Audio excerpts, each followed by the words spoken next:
सभी को आत्मवंदन। आज हम अमृत के घुट पुस्तक का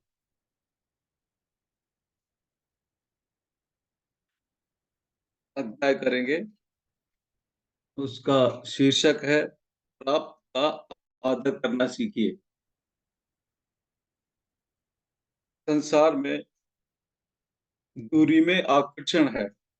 जो वस्तु समीप है, खुद हम जिसके मालिक हैं, जिस पर हमारा स्वत्व है, हम उसके प्रति न दिलचस्पी लेते हैं, न ही उसकी सुंदरता, महत्व, लाभ और उपयोगिता को समझते हैं। मानव जगत की अतृप्ति का यह एक बड़ा कारण है। जो वस्तु हमारे पास रहती है, हम उससे इतना अधिक परिचित हो जाते हैं कि उसकी उपयोगिता हमारे लिए कुछ अर्थ नहीं रखती है। घर में जो व्यक्ति हैं, उनसे हमारा काम आसानी से चलता है। हमारी वृद्धा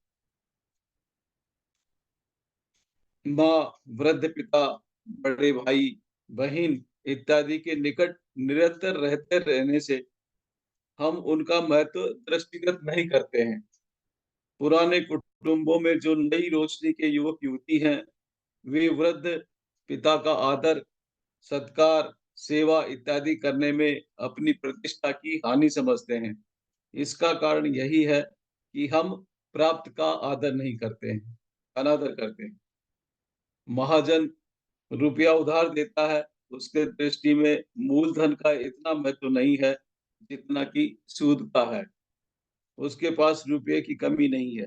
यदि वह चाहे, तो उसी रुपये का आदर कर अर्थात सदुपयोग करके जीवन पर्यंत सुखी रह सकता है, परंतु उसका लोभ उसके मार्ग में बाधा उपस्थित करता है।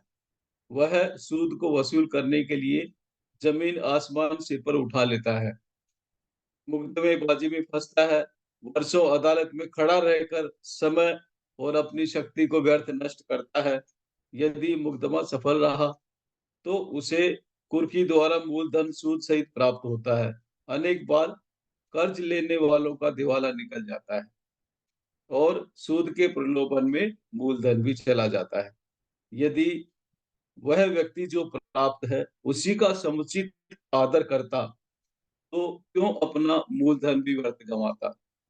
लोग स्वयं यह नहीं देखते कि वास्तव में उन्हें कितनी सौभाग्यशील, प्रसन्नता प्रदान करने वाली सुख समृद्धि तथा मोदमयी वस्तुएं प्राप्त हैं।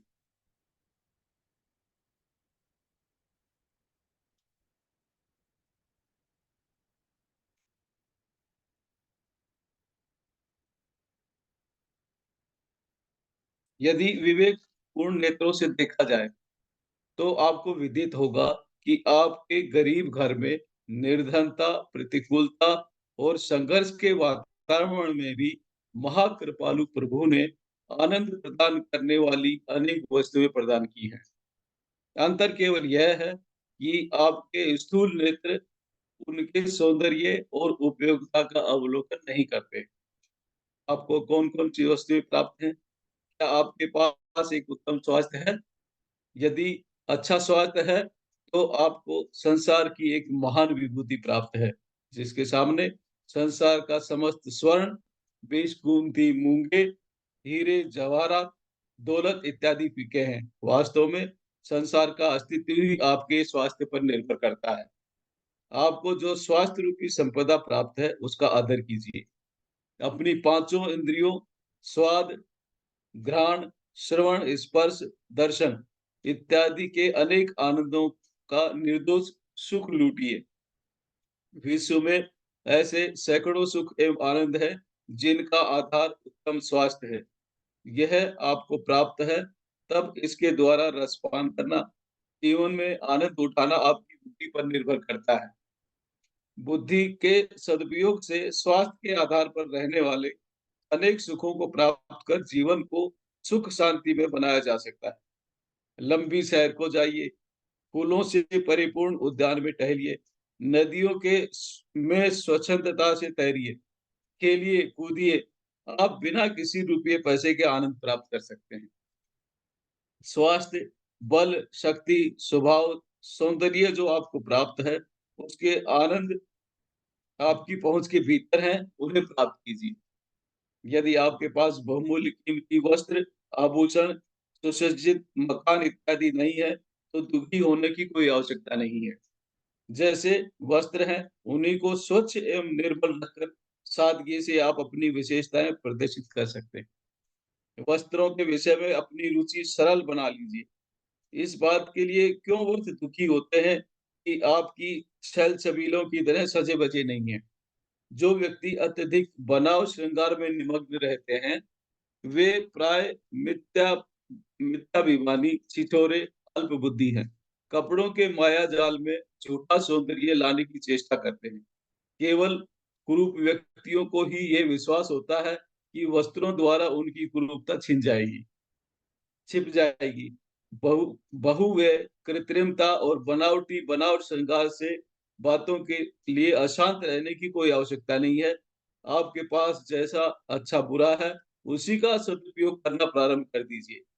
अपने साधारण वस्त्रों को अच्छी तरह स्वच्छ कीजिए। यदि मैले हो गए तो साबुन मोल लेकर उन्हें धो डालिए, इस्त्री कर लीजिए। यदि बाल कटाने के लिए पैसे नहीं, तो उन्हीं को धोकर ठीक तरह सँवार लीजिए। खद्दर के सस्ते, स्वच्छ और चलाऊ वस्त्रों में व्यक्ति बड़ा आकर्षक प्रतीत होता है। आवश्यकता है शऊर और शिष्टाचार की। स्त्रियाँ प्राय दुकानों पर नई-नई साड़ियाँ, जम्पर के कपड़े, नई डिज़ाइन के आभूषण देखकर अतृप्त और अशांत हो जाती हैं। घर में कलह उत्पन्न हो जाती है। पति के पास आर्थिक संकट होता है, तो बेचारा इस गृह कलह को दूर करने के निमित्त ऋण लेने को बाध्य होता है। यह बड़ी मूर्खता है। स्त्रियों को ये देखना चाहिए कि उन्हें प्राप्त कितना है, कितने कपड़े उनके ट्रंकों में भरे पड़े हैं, फैशन की कितनी द्रुत गति से परिवर्तित होते हैं।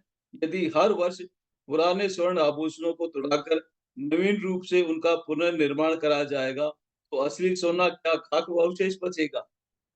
यदि वे प्राप्त का समुचित आदर करना सीख जाएँ और अपनी जो साधारण सी वस्तुएँ हैं, उन्हीं की सहायता से अपनी प्रतिभा, योग्यता और विशेषताएँ प्रदर्शित करना प्रारंभ कर दें, तो सहज ही सुख, शांति में जीवन व्यतीत कर सकती हैं।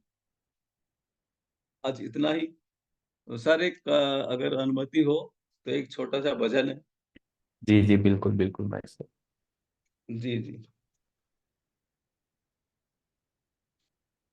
रट ले मनवा साँझ सवेरे, रट ले मनवा साँझ सवेरे, एक माला हरि नाम की, जिस माला में राम नाम ना, वो माला किस काम की। ये संसार कागज की पुड़िया, बूंद पड़े गल जाए सी, तेरी मेरी छोड़े बावला, अरे धुन लगा हरि नाम की। जिस माला में राम नाम ना, वो माला किस काम की। नैन दिए हरि दर्शन करने को, कान दिए सुन ज्ञान रे। नैन दिए हरि दर्शन करने को, कान दिए सुन ज्ञान रे। जीव दई हरि नाम रटन को, जीव दई हरि नाम रटन को, बोलो सियावर राम की। जिस माला में राम नाम ना, वो माला किस काम की। गज कनिका और कचामन, तिर गए हरि नाम से। गज कनिका और कचामन, तज तिर गए हरि नाम से। ध्रुव तारे प्रहलाद उबारे, हो गई कृपा भगवान की। जिस माला में राम नाम ना, वो माला किस काम की। राम नाम का सुमिरन कर ले, भवसागर तर जाय सी। राम नाम का सुमिरन कर ले, भव सागर तर जाइसी। अमृत नाथ बया है जोगी, धुन लगाई हरि नाम की। जिस माला में राम नाम ना, वो माला किस काम की।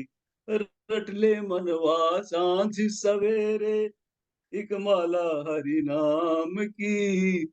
जिस माला में राम नाम ना, वो माला किस काम की।